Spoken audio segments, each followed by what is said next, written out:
Si vous venez à Sapa au Vietnam, vous devez absolument monter en haut du mont Phan Xipan. C'est le toit de l'Indochine. On va monter à plus de 3000 mètres d'altitude. Alors c'est très haut. Je pense qu'on va se retrouver dans les nuages parce que ça a l'air very cloudy, comme elle m'a dit, la nana qui m'a vendu les billets.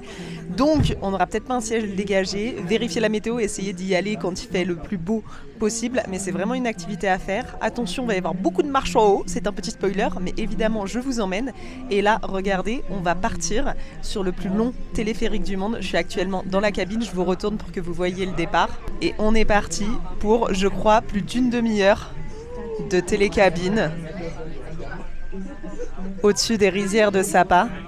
Et voilà, et c'est parti jusqu'à monter tout en haut du mont Phan Xipan. Donc là on en a pour un petit moment et on voit un petit peu là-haut, je sais pas si vous allez voir, on est très loin, non on voit pas la caméra, mais on aperçoit tout en haut de la montagne le premier petit temple. Et c'est ça en fait qui est hyper typique ici, c'est que arrivé en haut, en fait ce sont des temples qui sont construits vraiment sur le pic le plus haut de la montagne, donc ça a l'air vraiment incroyable. On se retrouve dans une petite demi-heure au sommet.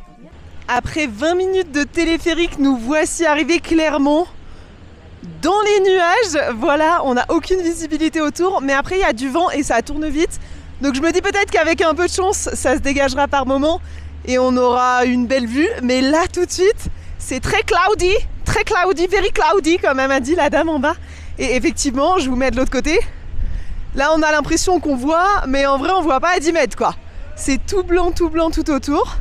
Et là, on va monter tout en haut du mont. Il y a, il me semble, plus de 600 marches à monter pour arriver tout en haut, mais on va les grimper ensemble. Voilà, c'est des belles marches, ça va être bien ardu. Il y a, si jamais vous avez des difficultés à monter les marches ou si vous avez mal aux jambes ou autre, il y a un télécabine qui monte jusqu'en haut, moyennant, il me semble, 5 € supplémentaires. Donc voilà, si ça vous intéresse, vous pouvez toujours faire ça. Moi, j'ai décidé de faire ma petite séance jambes aujourd'hui sur le mont Phan Xipan. Et puis let's go, on va aller visiter tout ça. Bonne nouvelle, c'est que il fait moins froid que ce que je pensais. Genre là, j'ai une petite polaire et une veste, mais j'avais peur d'avoir vraiment froid. Alors je suis pas encore au sommet, hein. J'ai mes 600 marches à monter, mais franchement ça va. À chaque fois que vous avez des escaliers, il y a des petits paliers où vous avez soit des vues incroyables sur la montagne, mais aujourd'hui ce sera des vues incroyables sur les nuages, voilà. Soit des petits temples. Là, je suis dans un petit temple. Je vais vous emmener à l'intérieur, mais je vais arrêter de parler pour respecter tout ce qui est à l'intérieur. Mais par contre, je vais vous emmener pour que vous voyez comment c'est à l'intérieur. Au niveau des temples, il faut toujours porter des affaires longues. Moi, je m'étais fait avoir notamment sur Hanoï où des fois j'étais en short. Il faut avoir des choses qui couvrent les épaules, mais aussi qui couvrent les jambes. Vous pouvez pas arriver en short, en petites choses, en affaires qui révèlent certaines choses. Je rentre pas à l'intérieur parce qu'il y a des gens qui prient, donc je vous montre que depuis l'extérieur. On va aller voir au niveau de l'autre porte. J'ai pas envie de déranger les personnes qui prient. Mais voilà à quoi ça ressemble. L'intérieur d'un temple au Vietnam. En face, vous avez une tour avec un clocher. C'est trop joli. Malgré le fait que ce soit dans les nuages, j'ai envie de vous dire, ça donne un petit côté mystique à tout ça. Regardez, attendez. C'est pas trop stylé? Moi, je trouve ça trop stylé. Genre la petite tour dans les nuages et tout. C'est trop cool, non? Ah, j'aime trop. Allez, on va continuer l'ascension. Juste ici, en haut des petites marches dont on ne voit pas l'arrivée, il y a une statue de Bouddha, donc on va aller la voir. Première longue étape, on va monter tout là-haut. Je sais pas si vous vous rendez compte du nombre d'escaliers, mais surtout de la pente. Genre, c'est hyper raide. C'est hyper marrant, il y a plein d'endroits, des petits panneaux genre Medical Help est un numéro de téléphone vietnamien, genre si tu te sens pas bien pour appeler, et t'as des annonces micro où ils te disent oui, si vous avez des problèmes cardiaques, des problèmes de santé machin, allez doucement dans les escaliers, faites des pauses, reprenez votre respiration, parce qu'effectivement déjà on est en altitude, donc forcément il y a moins d'oxygène, et en plus vraiment les marches elles sont ardues quoi. Ça grimpe, t'as des marches vraiment sur le flanc de la montagne, donc ça grimpe. Moi j'ai le temps, je vais aller doucement. En plus je me dis si on prend notre temps, ça va peut-être se dégager par moment et on aura une plus belle vue. Donc let's go, on se retrouve en haut, on se retrouve à Bouddha. Allez on y va.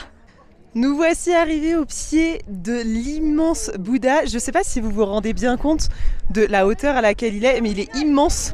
par rapport à moi qui suis par terre, il est tout là-haut. Il est grand, il est dans les nuages, c'est incroyable. Et de l'autre côté, nous avons vue sur les nuages. c'est trop stylé, franchement j'aime trop. C'est beau et ouais, ce sera encore plus beau avec un ciel dégagé, mais ça donne grave un truc. Moi j'aime bien. J'ai aucune idée d'où est le sommet puisque très clairement, de l'autre côté, nous ne voyons rien. Je sais que les escaliers sont quelque part là-dedans. Eh bien on va aller voir où est-ce que ça mène, tranquillement, doucement, pour essayer de trouver le sommet. Alors la statue de Bouddha qui est derrière moi, qu'on vient de voir et qu'on ne voit plus puisqu'elle est cachée dans les nuages, j'ai une petite description là ici qui est en anglais. Donc ça dit que c'est la Amitabha Buddha statue et qu'elle est reconnue dans le book asiatique des records pour être la plus grande statue de bronze assis de Bouddha à une altitude de 3100 mètres. Donc là ici on est à 3100 mètres. C'est la sculpture la plus élaborée au Vietnam. Donc genre incroyable, incredible cette statue, incredible. Ça dit que la statue elle fait 21,5 mètres de haut, qu'elle est assise sur un piédestal en lotus d'un diamètre de 12,3 mètres. Et qu'à l'intérieur de la statue, il y a des reliques de Bouddha qui sont gardées dans une tour de cristal. Voilà un petit peu la description. Je vous ai fait la description du panneau en mode résumé parce que c'est un petit peu long. Mais donc c'est la plus haute statue du Vietnam ou du monde ? De l'Asie. Et c'est pour ça qu'on dit qu'au Mont Fansipan, on est sur les toits de l'Indochine parce qu'on va continuer à monter. En haut, il y a un temple. Et j'espère qu'on va y voir un petit peu plus clair. Mais c'est mal engagé. Mais en haut, il y a un temple et c'est le plus haut temple de l'Indochine, donc on est vraiment en train de dominer toute la région et c'est assez ouf quand même. Je reprends l'ascension des escaliers, on y va. En vrai je suis dégoûtée, je me tape les marches, machin et tout, et là je sais même pas si vous l'apercevez dans les nuages derrière, mais on commence à arriver sur le temple, il y a une statue qui a l'air incroyable et on la voit pas. À la limite, même s'il y avait des nuages, tu vois, s'ils étaient un petit peu moins dense, ça irait, mais là je suis trop dégoûtée, on voit pas la vue, c'est trop dommage. Donc si vous êtes plusieurs jours à Sapa, vérifiez bien la météo, essayez d'y aller un jour où c'est le plus dégagé possible, parce qu'en vrai il fait pas trop froid là, il doit faire je sais pas, 13 degrés peut-être, plus les marches. Franchement j'ai pas froid du tout, j'ai pas besoin de gants, enfin tout va bien, mais trop dégoûtée pour la vue. Là c'est de pire en pire, on l'aperçoit même plus là, la statue. Me voici arrivée en bas de la statue qu'on ne voyait pas tout à l'heure. Bon, on la voit pas énormément alors que je suis à côté, mais elle est hyper jolie. Putain, j'imagine même pas avec un ciel bleu là, ça aurait été incroyable. Mais on peut rien faire sur la météo, donc on va s'en contenter et on va s'approcher au plus près de chaque monument. Là, juste en dessous, vous avez une espèce de petite pagode qui se balade dans les nuages. Je ne sais pas si j'y vais, je pense que je vais d'abord monter au sommet qui est de l'autre côté, vraiment dans les nuages. Là derrière, vous avez encore des escaliers qui montent un petit peu plus haut.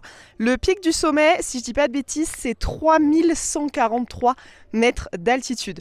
Donc, comme le disaient les petites annonces, take a break, faites des petites pauses pendant l'ascension parce que vraiment les escaliers, déjà ils sont raides et ça crève et en plus avec l'altitude, ça essouffle énormément. Donc n'hésitez pas à y aller tranquille. Prenez votre temps pour admirer. Là, l'avantage, c'est qu'on est vendredi et qu'il y a des nuages. Donc, en vrai, il n'y a pas tant de monde que ça. Juste, il n'y a pas de soleil. Évitez les week-ends. Il paraît que les week-ends, il y a vraiment énormément de monde. Donc, faites en fonction de la météo et des week-ends. Ça y est, nous arrivons au temple que nous ne distinguons pas vraiment. Je vous tourne de l'autre côté. Là, je suis devant une pagode qui est plutôt grande, qui a l'air assez jolie.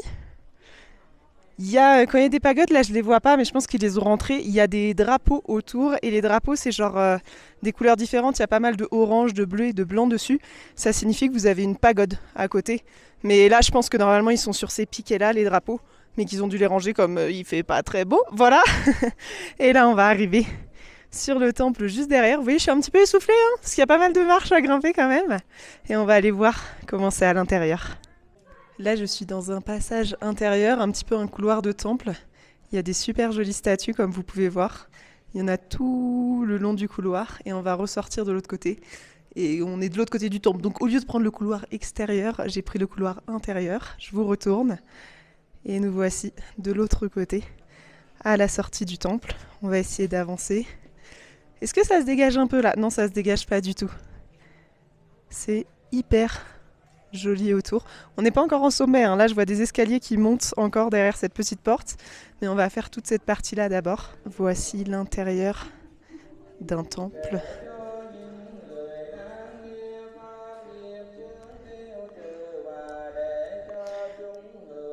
J'évite de parler trop fort parce qu'il y a quelques personnes qui prient de l'autre côté. Ici, par temps dégagé, je suis sûre que vous avez une vue incroyable sur les montagnes vietnamiennes, sur le Tourin de l'Indochine. Voilà, je suis persuadée que la vue d'ici doit être incroyable. Voici la vue que nous avons aujourd'hui. Ça fait partie du jeu, mais... Oh, ça va... Ah, je crois que là, je suis même pas sûre que vous le voyez à la caméra, là en face, je pense que c'est la grande statue de Bouddha qu'on a vue tout à l'heure. Vraiment, je sais pas ce qu'ils ont avec moi. Les Chinois, ça m'était arrivé la dernière fois quand j'étais allée à Sun World, derrière Hanoï. C'était une espèce de ville qui ressemblait un peu à Disneyland. Et je m'étais fait arrêter plein de fois pour prendre des photos. Sauf que moi, je suis pas blonde.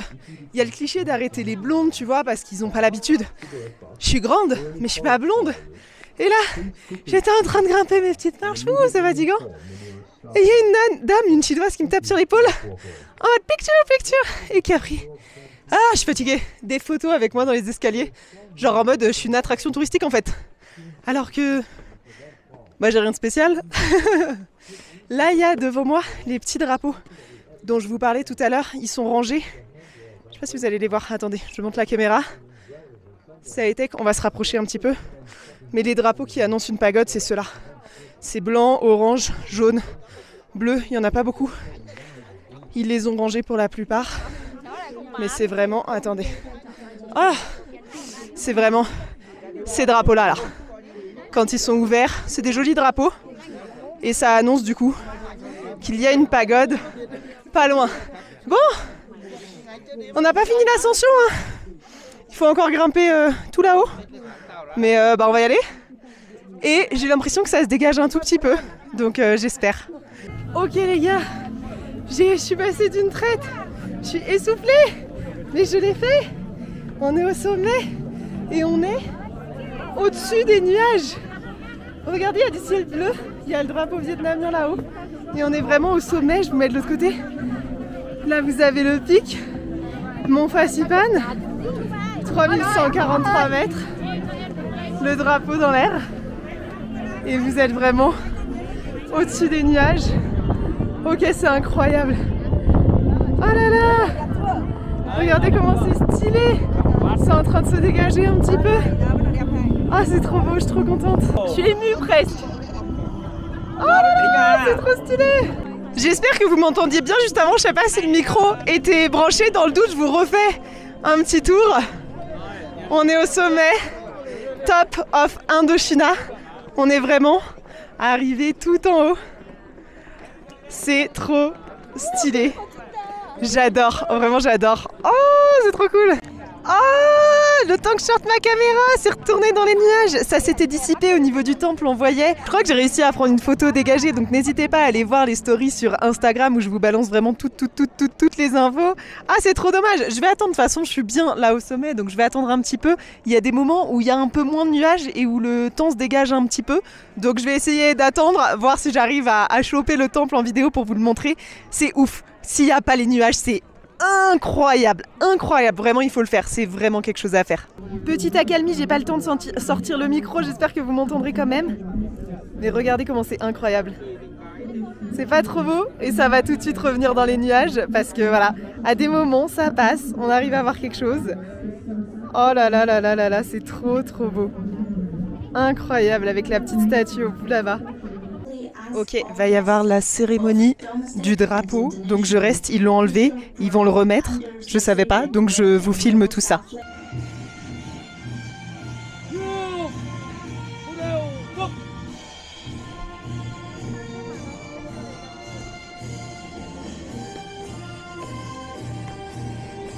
Non, non, non, non, non, non, non.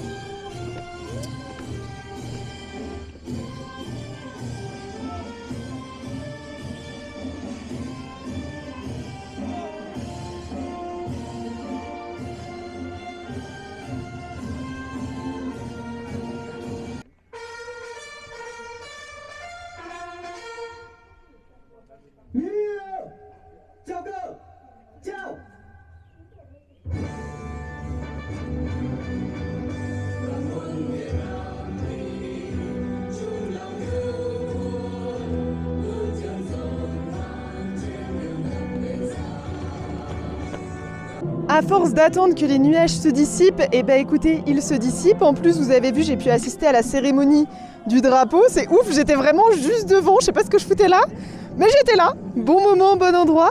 C'était à 11h30 et là, regardez la vue sur le temple et sur la pagode.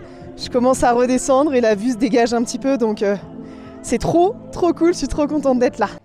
La patience, ça paye. Regardez ce temple incroyable qu'on commence à voir. Les nuages, ils commencent à tourner petit à petit. Alors il y a des moments, ils reviennent, hein, mais on va essayer sur la descente du coup de retourner voir toutes les statues et de les avoir avec un ciel dégagé. On va prendre notre temps, de toute façon on n'est pas pressé. Regardez même qui est-ce qu'on arrive à voir. Le temps se dégage petit à petit.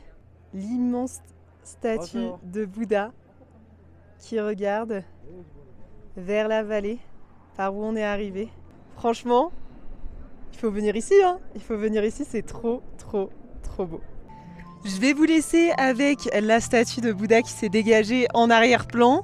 Faites-le, vraiment ça vaut le coup de faire le mont Fansipan. Vous avez vu en plus, faites attention à la météo, mais même quand c'est nuageux, comme il y a du vent et que vous êtes au sommet, ça peut se dégager. Donc profitez-en, c'est incroyable à faire, vraiment, moi je trouve ça magnifique, ça vaut vraiment le détour, donc n'hésitez pas à vous y rendre. On se retrouve pour une prochaine étape sur la Hajian Loop, 3 jours de scooter à la frontière, il me semble, chinoise, dans les montagnes. On va passer 3 jours vraiment à se balader dans des paysages incroyables, donc si ça vous intéresse, n'hésitez pas à vous abonner à ma chaîne et vous retrouvez tous les jours toutes mes aventures presque en direct sur les autres réseaux sociaux, notamment Instagram. Vous avez toutes les stories, un petit vlog par jour. Donc n'hésitez pas à aller me suivre là-bas aussi. On se retrouve très vite pour la prochaine vidéo. Ciao!